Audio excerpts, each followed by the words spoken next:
If you've ever split a bill with friends or roommates, you know how messy it can get keeping track of who paid what. That's where the Splitwise app comes in. It's built to help you split bills, track debts, and make sure everyone pays their fair share. Without the awkward math or group texts. Just add your friends, log expenses, and Splitwise keeps score for you. You can even set reminders for people who forget to pay. No more chasing money manually.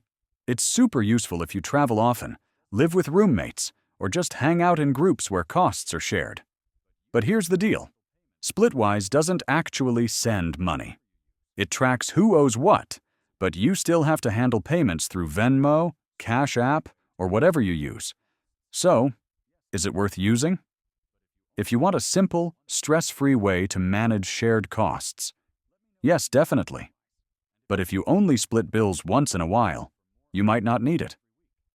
Let me know if you use Splitwise, and if you found this helpful, hit like and subscribe for more honest reviews every week. See you next tutorial.